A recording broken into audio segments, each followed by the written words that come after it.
السلام عليكم ورحمة الله وبركاته. ازيكم يا شباب؟ يا رب تكونوا بخير دايما وفي احسن حال يا رب. النهارده باذن الله تعالى هنتكلم بخصوص حاجة واحدة بس لازم تعملها في شهر 10 لو عايز تجيب كلية كويسة وتحقق حلمك. بس قبل بقى ما نبدأ في الفيديو بتاع النهارده اتأكد ان انت مشترك في القناة علشان الفيديوهات اللي هنزلها لك طول السنة قوية جدا وهتنفعك باذن الله. يلا بقى من غير مقدمات كتير نبدأ في الفيديو بتاع النهارده.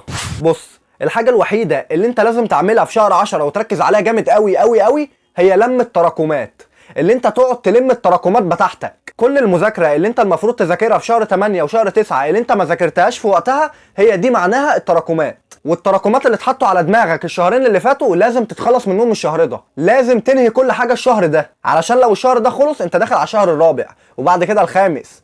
بعد كده هيكون في 3 شهور وتخلص المنهج عشان تراجع في شهرين. ده غير ان انت ممكن ما تلحقش تبدا جيولوجيا. انت متخيل انا بقول لك ايه؟ يعني ماده زي الاحياء دي فيها احياء وجيولوجيا. انا كنت بشرح الاحياء 8 شهور وبراجع شهرين. دلوقتي في جيولوجيا. الجيولوجيا بنخلصها في شهرين. يعني احنا بندي كده 3 حصص في الاسبوع ومعظمكم بياخد احياء لوحدها وجيولوجيا لوحدها. ده لو بدا جيولوجيا اصلا. فيبقى انت كده بتذاكر احياء وبتذاكر جيولوجيا، عليك تراكمات احياء وعليك تراكمات جيولوجيا. ده لو بتاخد درس الجيولوجيا اصلا. ده غير ان في مدرسين بتدي احياء وجيولوجيا الاتنين مع بعض وبتخلص منهج الاحياء وبعد كده بتبدا في منهج الجيولوجيا.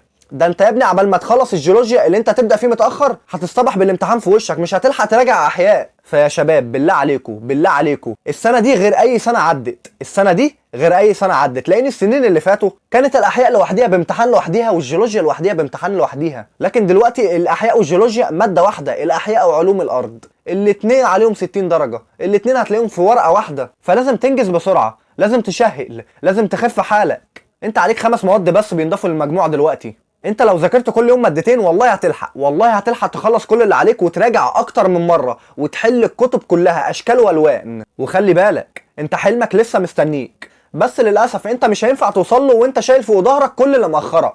كل يوم تأجيل بيزود الحمل عليك اكتر، وكل يوم هتقول فيه مش دلوقتي خليها بكره، بكره هيجي هتقول بعده، بعده هيجي هتقول بعده، بعده هيجي هتقول بعده، ومش هتخلص لحد حرفيا ما هتلاقي نفسك وصلت لنهايه السنه وانت لسه ما عملتش حاجه. والكلام ده من اخ كبير خايف عليك. وعلشان كده انا بقول لك ان شهر 10 ده هو شهر الانقاذ، الشهر اللي لازم تمسك فيه بايدك وتقول كفايه، انا هبدا صفحه جديده مع نفسي وابدا اذاكر كل حاجه. ويوم في التاني في التالت هتلاقي نفسك خلصت والحلم ابتدى الصوره بتاعته توضح معاك. الطريق هيبقى قدامك واضح. وخلي بالك انا اقول لك على حاجه عشان اكون عملت كل اللي عليا بما يرضي الله. يعني السر مش اللي انت تعمل 1000 حاجة. هقولها لك تاني، السر في الثانوية العامة مش اللي انت تعمل 1000 حاجة. السر اللي انت تعمل حاجة واحدة بس تركز عليها. عايز الم التراكمات، اركز على التراكمات بتاعتي. انا مش لازم اعمل مليون حاجة في اليوم. انا بس قاعد 2 ولا 3 ساعات 4 ساعات على المكتب متواصل، او 50 دقيقة مذاكرة و10 دقايق راحة، 50 دقيقة و10 دقايق راحة. الراحة بسيطة وهلاقي نفسي بنجز كتير وبلم كل اللي عليا. يبقى انا كده عملت حاجة واحدة الا وهي لميت المتراكم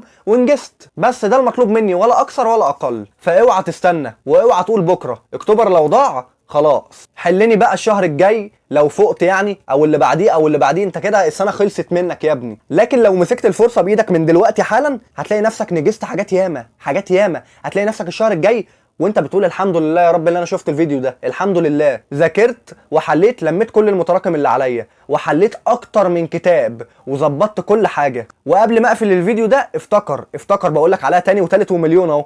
افتكر ان اهم حاجه لازم تعملها في شهر 10 هي لم المتراكم، لان بعد كده الطريق هيبان والحلم هيقرب وهتحس ان فعلا انت رجعت لنفسك بقوه. علشان لما توصل لنهايه السنه تعرف تراجع، تعرف تحل امتحانات شامله وتسد فيها عشان تخش امتحان اخر السنه وانت مطمن ومرتاح وتجيب ال60 من 60 في كل ماده باذن الله.